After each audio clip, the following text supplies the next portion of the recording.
this episode. This is it. The history of wrestling names. From the bad. You had Hans Schmidt doing the goose step and the Nazi salute. To the not quite bad enough. You're gonna come see at Madison Square Garden tonight, John Smith. Every wrestler throughout history has known it takes a great name to get noticed. I was gonna call myself Jack Action.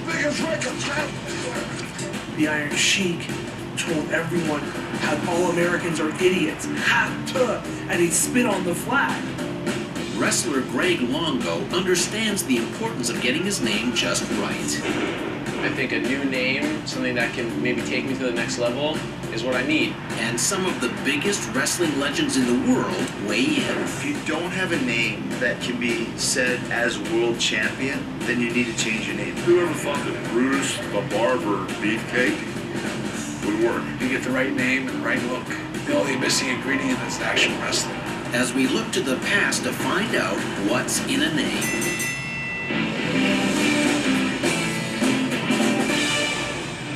Meet Toronto wrestler Greg Longo, or as he's known in indie wrestling, Anthony Fiasco. He's 5 parts muscle, 4 parts hustle, but he's having somewhat of an identity crisis. I feel like I'm just stuck. I'm like on a downward spiral, and I'm tired of just like being nice to everyone and shaking everyone's hand. You see, Greg's Anthony Fiasco is a good guy, and it's not working for him anymore. I'm humbled and I'm honored, and you know I treat everyone with respect. But like I'm just so tired of like the good guy image. I need to find a new name, a new character, a new persona. Or else I'm just taking up space. In the wrestling world, your name is your persona. And for Greg, getting one that works could kickstart his career. If not, it's the end of the road. Wrestling is one of the oldest known competitions, dating back to at least 3000 BC. Then, it was all based on skill, not gimmicks. In fact, in ancient Greece, Plato and Aristotle were known to wrestle the odd man or two. If we were to see Plato and Aristotle in a match, I'm putting my money on Plato. I'm not really sure why. I think I just like his name better. As wrestling became more of a spectator sport, athletes didn't just want to win the match, they wanted to please the crowd. And so by the turn of the 20th century, the wrestling persona was born. And given the new wave of immigrants to North America, names often reflected the wrestler's country of origin. You had a lot of course, what is now would be very politically incorrect. You had like the Great Turk. From Istanbul, Turkey, the Turk. Or they go by their nationalities, the Golden Greek. The Polish Hammer, Ivan Putski, the Polish Power, and stuff like that. Names and gimmicks then began reflecting the political fears of the times. World War II, you had an influx of the nasty German characters that were mostly played by Canadians and Americans, by the way, but they're doing the goose step and the Nazi salute. A new villain emerged during the Cold War, the Russian. A Canadian by the name of James Paris became a legendary character as Ivan the Russian Merkolov, and right down to the chain, wearing the Russian sickle on his singlet, the bald head, the bushy beard, and not a bad Russian accent, I'd say, for the time as well. In the 1970s, the oil crisis and tension between the U.S. and Iraq brought us bad guys like the Iron Sheik. The Iron Sheik told everyone how all Americans are idiots, and he'd spit on the flag. But it wasn't until the 80s that wrestling's popularity exploded, thanks to pay-per-view and the WWE, World Wrestling Entertainment. Its charismatic owner, Vince McMahon Jr., understood the connection between a wrestler's name and fame. We cartooned everything in pro wrestling, and we created characters like the Junkyard Dog. 6-time champion Chris Jericho was trying to make a name for himself in the early 90s. He had a good one, or so he thought. I was gonna call myself Jack Action. And this guy that I was working with named Lance, he was like, well, how come we have Jack Action written on your binder? Because that's not gonna be your name, is it? This sucks, it's terrible. I was like, no, it's not gonna be my name, it's a stupid name. I'm just making up words. And I was like, well, now what am I gonna do? Chris happened to have the cassette from the band Halloween. Their album was called Walls of Jericho, and he liked the sound of it. So I just went, Chris Jericho, waiting for Lance to say that sucked, and Lance's like, "Oh, it sounds much better." So I was like, "Whew, Lance likes it." Just goes to show that inspiration can come in many forms. Yeah. To help Greg with his name, the Canadian public has been making suggestions online. The list has been whittled down to 5. Greg has assembled his posse to get some feedback and help him take his bad guy image to the next level. I'm about to see the 5 names that people have chosen, and I honestly have never seen them, so help me out here, alright? Judas. Judas is good because you can't be trusted. Yeah. Johnny Muerta. What is Muerta? Dead? Murder? Yeah. So Johnny dead. Anthony Lord. No. The Pipe Player. Terrible. No, terrible. You come out with really short shorts. Oh, nice. Mickey Mouse. Are you Mickey Mouse? That's Mickey Mouse. Oh man, you guys. I might have to find a new group of friends. In the world of entertainment wrestling, the good guy is called the babyface, and the bad guy is known as the heel. Greg wants to become a heel, and really, who could blame him? When I was a bad guy, I used to love it. It was such a release to go out there and be a jerk for 15 minutes and tell little old ladies off and give people a finger. But knowing how to be a heel and stay a heel isn't easy.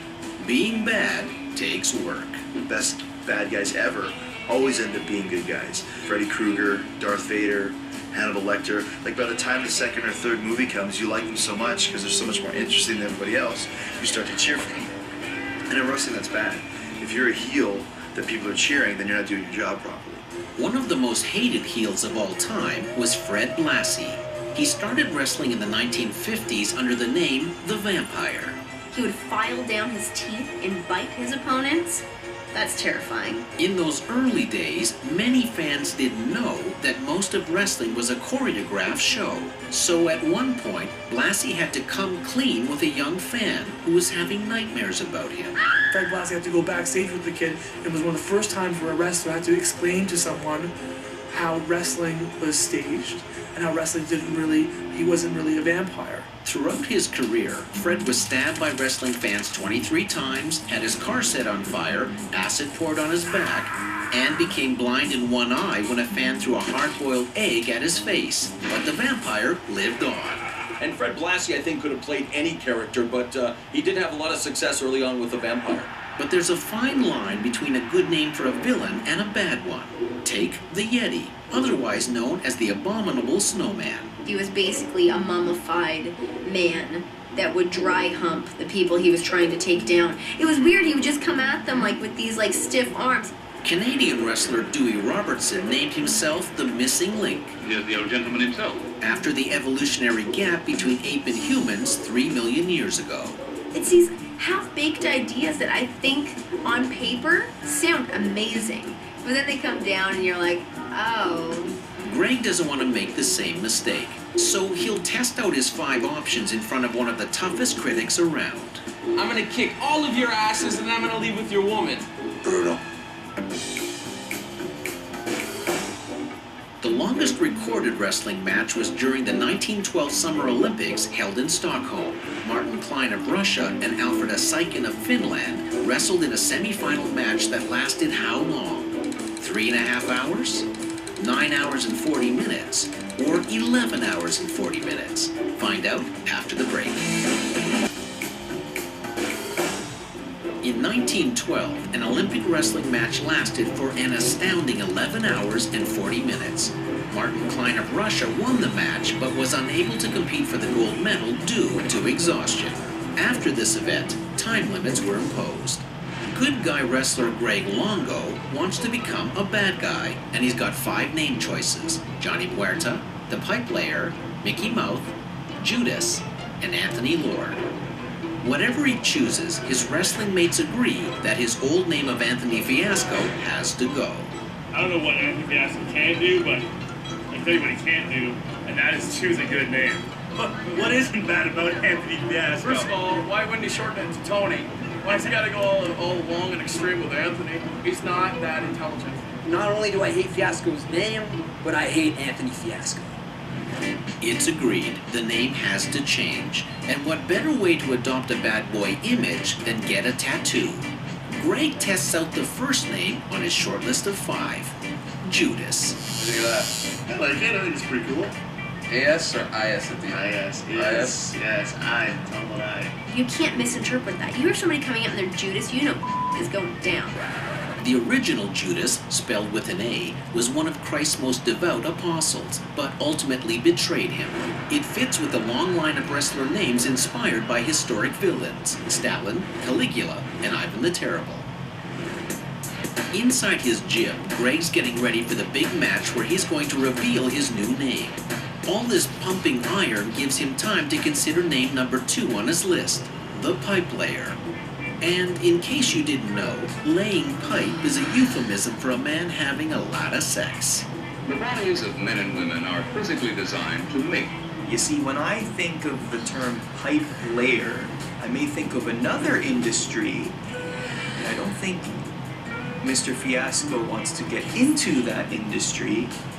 But Greg considers the term pipe layer to be a more legitimate line of work. It could definitely be something annoying and at the same time fun to do, right? It's a pipe layer, come on. Lay pipe all day. Like the pipe layer, you can find a lot of job titles in wrestling. There's dentists, mechanics, butchers, and even barbers. Whoever thought that Brutus the Barber Beefcake would work? Brutus comes out, he's got the clippers, shaves their head, throwing the hair up into the crowd, like into the air. Super gross. Being a hitman could be considered an occupation in some circles, but that's not why Bret the Hitman Hart chose that moniker. He actually named himself after a professional boxer. Hitman Hearns went the distance with Sugar Ray Leonard and lost the decision to him. And he was retiring from boxing forever. I remember thinking, Hitman Hart. I said, he's not going to use the name anymore. So I'll just take it. Wrestling itself provided a job to post-Civil War soldiers in the late 1800s who took whatever work they could find, wrestling and traveling carnivals. But they needed to kick it up a notch to get a crowd. Two guys wrestling or Bearded Lady? What do you want to go see? You want to go see Bearded Lady because that sounds so exciting, but a fight between good and evil as our hero tries to take down the most foul wrestler of all time, well, maybe that competes with the Bearded Lady. Theater and wrestling collided and never looked back. Now Greg's about to take the stage, acting out the names on his short list for Bret the Hitman Hart. You could say as a 7-time world champ, his names worked for him. I think a wrestler needs a lot of acting experience because basically wrestling's just acting, except you're acting with the body. Introducing to you, the monster of mayhem, Mickey Mouse. My name is Mickey Mouth, but I do more than just talk. I'm gonna kick all of your asses and I'm gonna leave with your woman. That's it? You should go back and kick yourself in the ass for that one. My name is Anthony Lore. And all of you peasants will bow before your savior. Brutal. That doesn't make me hate you. Alright. If anything, it makes me want to just go get popcorn. Your whole look and everything is essential to being a great wrestler. You gotta capture everyone's imagination the second they see you. The original backstabber, Judas. For years, all of you threw dirt on my name and judged me. I blame all of you for what I have had to become. Better. Being up on stage in front of Bret Hart was probably one of the worst things ever. Not only because of I guess the respect that's so instilled in me. And then he kind of threw me a curveball, wanting more of the flamboyance. He's 100% right. Prepare yourselves for the hombre of death, Johnny Muerte. Sit down, you little punk. The mask, everything actually works for me. I always like mask wrestlers. The ultimate ladies' man, the pipe player. Oh yeah! Are you ready for some pipe? The pipe layer is here. Good. I find it really annoying. Cool. Thank you. I appreciate that. That's good. It's easy to see why the right gimmick is as important as the name in the wrestling world. What's important to me about picking the right name out of the 5 is finding one that people can see and, I guess initially, really hate and come to know, right? Like the name Hulk Hogan, perhaps? We're about to learn all about his name change. One of the greatest sumo wrestlers, Konoshiki Yashochiki, earned the name dump truck due to his massive size. Standing at 6'1", Konoshiki at his peak tipped the scales at what weight? 570 pounds? 630 pounds? Or 780 pounds? The answer after the break. Konoshiki set the bar high for any sumo wrestler that wanted the title of world's heaviest. At his peak, he weighed in at 630 pounds. Judas, Johnny Muerta, Anthony Lord, Mickey Mouth, and the Pipe Layer. One of these names will become the new identity that wrestler Greg Longo will reveal at an upcoming wrestling event. The third name to consider is Mickey Mouth. What do you think about the name Mickey Mouth? I think it's the worst name I've ever heard in my life. Awesome, thanks, man. Mickey Mouth. That's definitely the bad guy that you want to punch out because he's always running his mouth and talking smack and he can't back it up. I see just a little short, little yappy type guy. Mickey Mouth, this is it. Names like Mickey Mouth follow a pattern since the 1980s of using cartoons to shape a persona, like the giant ape from the 1933 monster movie King Kong. King Kong Bundy, well, he's a big, huge guy, shaved head, not unlike a gorilla. But no wrestling name is more famous than Hulk Hogan. Back in the 1970s, he was known as Terry Boulder. I went on a talk show in Alabama, and Lou Ferrigno, the Incredible Hulk, was on the show. And after the show, I'm back in the locker room, he goes, "Oh my gosh, you were bigger than the Hulk." They started calling me Terry the Hulk Boulder. When Terry joined the World Wrestling Federation in 1979, owner Vince McMahon Sr. wanted a wrestler to appeal to the Irish-American fan base. So he goes, "You look like Hogan. I want you to be an Irishman. Your name's going to be Hulk Hogan." A wrestler's look is just as important as the name. And working on his tan is a good place for Greg to ponder name number 4 on the list, Anthony Lord. You know, I guess you still have to keep that prissy, like astute English, you know, pinky up type of attitude. I mean, he seems all nice, but on the low, he's a real scumbag. That actually would be kind of cool, maybe. I am Anthony Lord. It's hot. Bow before me, peasants. I'm burning. Wrestling and royalty aren't as far apart as you might think. Wrestling was popular in the royal courts of France, Japan, and England throughout the Middle Ages. Even Henry VIII wrestled and lost a match to the King of France in 1520.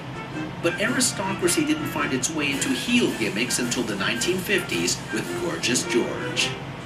He sprang like Chanel number 5 in the ring, trying to disinfect it. He's got his bleached blonde hair. That was just not something you saw, and wrestlers just love to push those boundaries with people. He would actually play on some gay stereotypes and was actually a little bit feared by some people for potentially representing a different kind of menace. Doesn't make a lot of sense to me, but maybe they should look a little deeper inside. Gorgeous George was loathed and loved at the same time. It's been said that thanks to his flamboyant character, TV sales exploded in the 1950s. He was bigger than Milton Berle.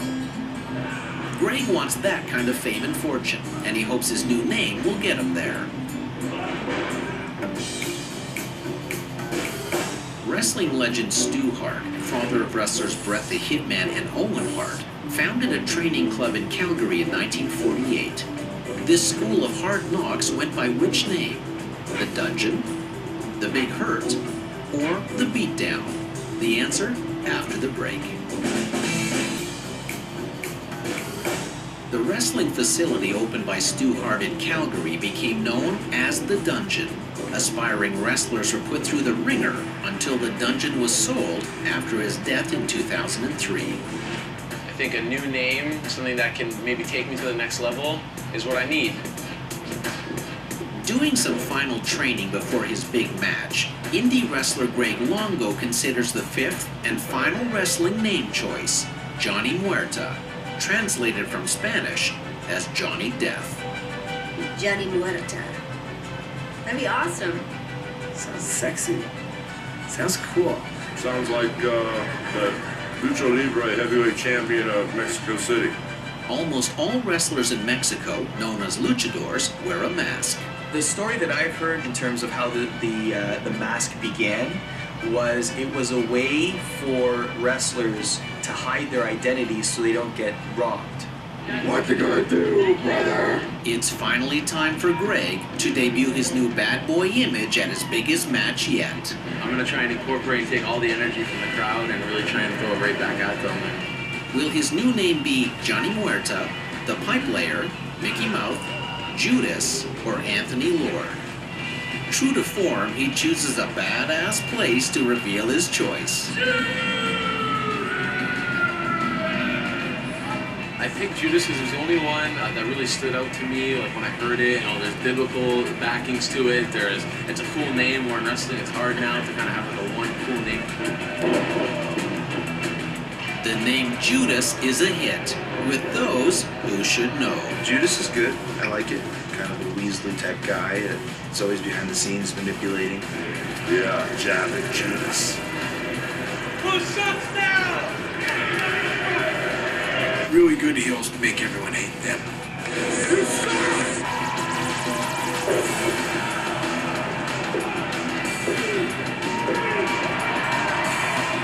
The look and the name, everything perfect.